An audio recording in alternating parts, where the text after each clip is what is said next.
Once again, I'm filming this talking head on the latest iPhone, the 15 Pro Max, but this time in 10-bit log, and I have to say, the addition of log makes this year's iPhone the most professionally usable footage I've seen yet out of an iPhone. But does that make it worth buying over the 14 Pro Max?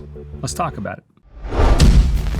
So once again, a lot of small upgrades this year, not a lot of big upgrades. I didn't think last year's was worth upgrading, and this year I think it's worth upgrading for some, but not for most, and I want to tell you why. First, let's talk about a few things that didn't change, like the display quality, water resistance, battery life. Those are all pretty much the same, but there's a lot of things that just slightly changed. First off, the dimensions of the phone. The edges or contours of the phone are a little bit more rounded this year, making it slightly more comfortable to hold. And the overall footprint of the phone did get reduced, but by less than a millimeter, so you aren't really gonna feel much of a difference. And the smaller frame size was made possible because the display bezels are about 0.5 millimeter thinner as well. When you compare these side by side, you can see the difference. However, if you aren't comparing side by side, you will quickly forget that they are any different. Also, the weight of the phone got about 10% lighter this year, going from 240 grams to 221 grams. And yes, you can feel the difference, but it is not significant in my opinion. I've heard some saying that this phone is insanely light. And for a phone, yeah, it's very light. But compared to last year's model, it's not much different. So definitely don't buy this thinking it's gonna be a lot lighter. Another slight change is the new A17 Pro processor. Compared to the A16, Apple touted a 10% speed increase for the CPU and 20% increase for the GPU. But the A16 was already very fast, so I don't think you're gonna notice the speed difference in your everyday tasks, unless you're a gamer, which I am not, so I can't speak to the improvements in speed there. Another slight change that Apple has advertised heavily as a big change, but I feel isn't that big, is the new titanium build versus the stainless steel build. It's supposed to be stronger and lighter, and as mentioned, the phone is 10% lighter, and looks-wise, I do like it better, less shiny, less fingerprints. But is the titanium body more durable? I can't say because I'm not going to test the durability, but I have watched several other durability tests, and it would appear that the 14 Pro is actually more durable due to the less rounded edges of the phone. The rounded edges of the 15 Pro seem to bring the glass into contact easier, making it more breakable. So though it does feel nicer in the hand, I think the rounded edges make it more susceptible to screen damage. One other thing to note is that Apple made the back glass panel easier to replace, but whatever they changed, it seems to make it less durable as well, so you are more likely to need to replace it. So a little bit disappointing with durability, as it seems like we took a step backwards on the 15 Pro Max. So to help you keep your new iPhone 15 Pro safe, I would highly recommend buying a quality protective case and screen protector. And in years past, I've always used the Apple leather case, but despite having that on my 14 Pro Max, my screen still cracked from a waist-high drop because the Apple case didn't fit snug enough on the phone. So because of my Apple case fail, I am trying out a new company this year called Rhino Shield, and they were kind enough to send me some free samples and sponsor this video. Rhino Shield is known for their super durable and customizable phone cases. They claim 11-foot drop protection with their own proprietary shock spreading technology, and you can get 360 degrees of protection by using one of their phone cases together with one of their screen protectors that are actually really easy to apply compared to my past experiences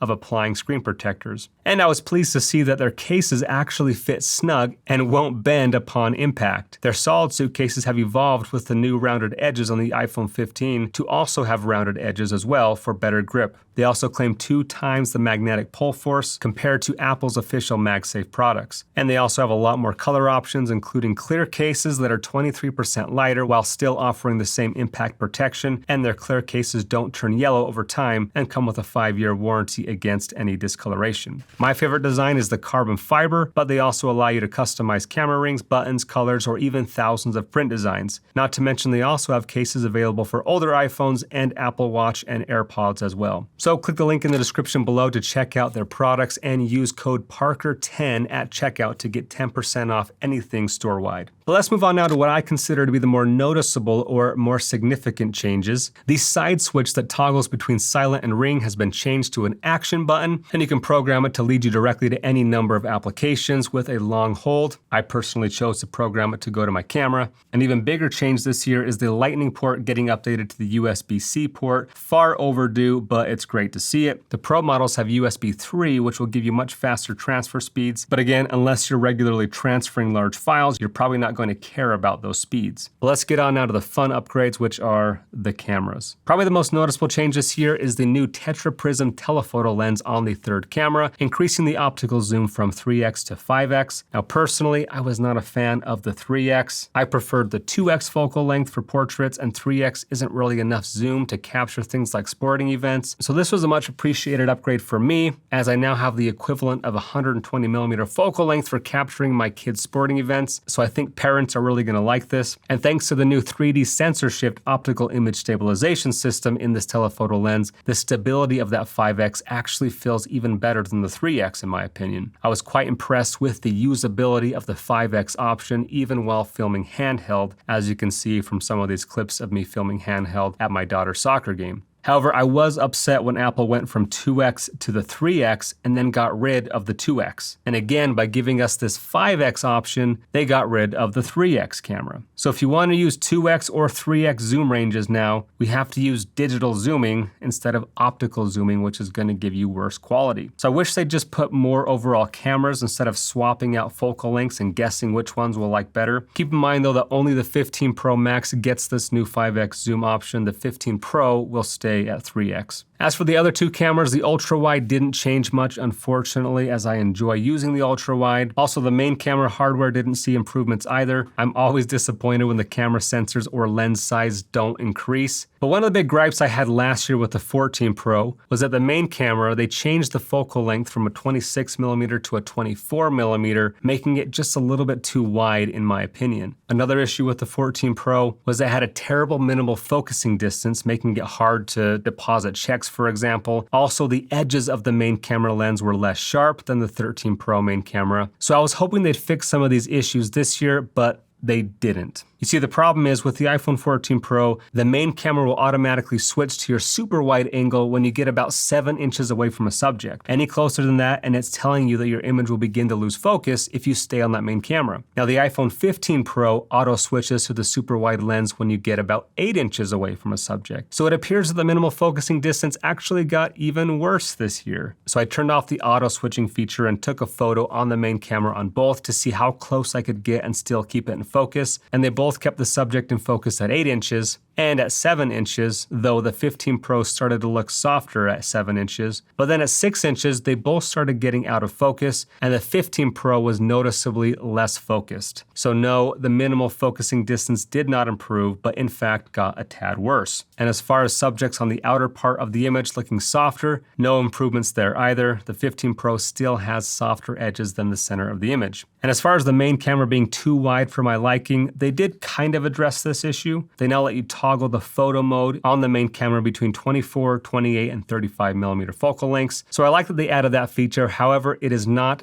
optical zoom, it's just punching in on that 48 megapixel sensor, so it isn't actually a different lens, despite them marketing it as 7 different cameras. It's just 3 cameras utilizing that 48 megapixel sensor to crop in slightly, so it's better than digital zooming, but worse than optical zooming. But let's now talk about the new and improved HDR5 over the HDR4. I didn't really see much of a difference in HDR performance in most scenarios. Besides, when you have a shaded subject and a sunlit background, you can start to see it perform differently, and I actually thought the 15 Pro looked worse. In this side-by-side, you'll see that it deepens the background color richness and brightens the subject. So in theory, this is the desired outcome, as it evens out the exposure of the sunlit background and the shaded subject. However, in my opinion, I like the look of the 14 Pro better. The 15 Pro in this scenario seems overcooked, like the subject looks artificially placed in that environment. The HDR blending just doesn't look as realistic as the 14 Pro.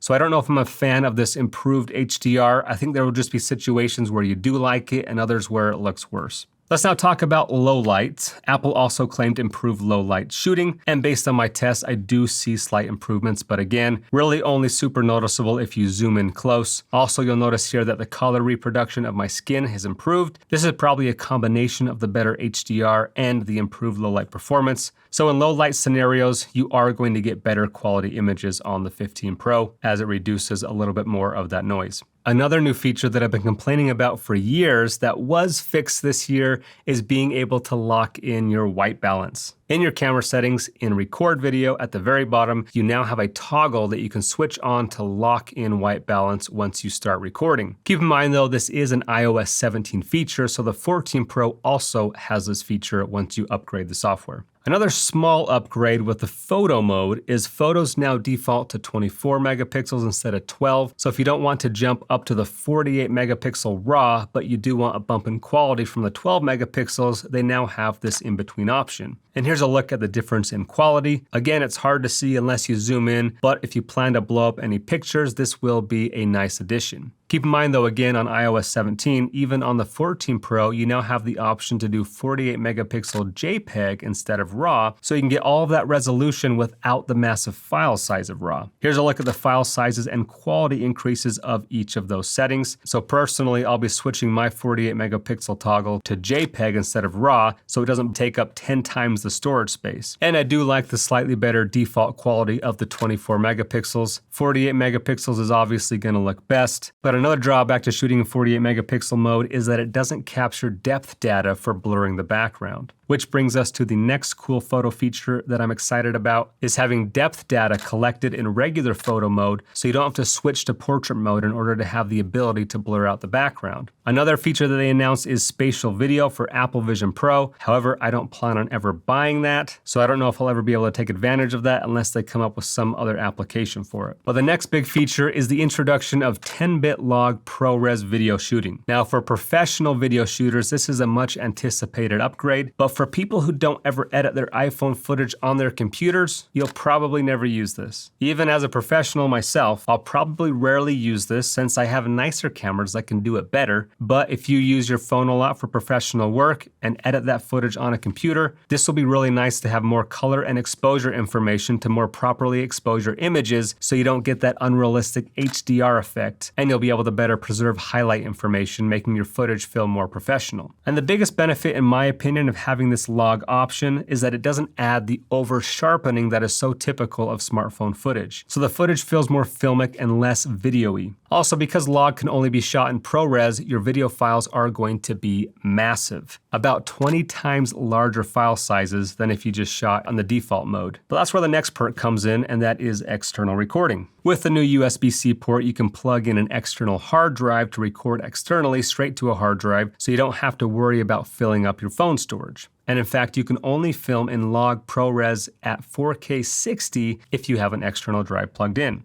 So there you have a look at the new iPhone 15 Pro Max and how it stacks up to the iPhone 14 Pro Max. Do I think it's worth upgrading? I do feel better about this year's upgrade than I did about last year's upgrade. However, I feel like both of these were more of an S upgrade. When Apple didn't have any major updates, they used to just put an S after the number instead of going up a new number. And in my opinion, the 14 should have just been a 13S.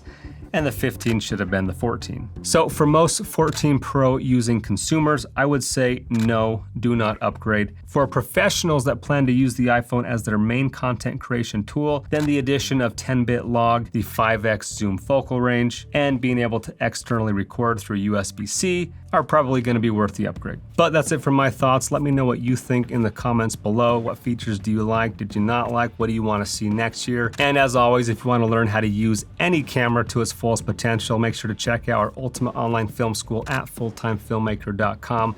Links will be in the description to take your video skills to the next level. Also, thanks once again to Rhino Shield for sponsoring this video. Link also in the description to get 10% off anything in their store using Parker10 at checkout. But that's all I got. Thanks for watching. Don't forget to subscribe for more content just like this. And if you have any further questions, please let me know.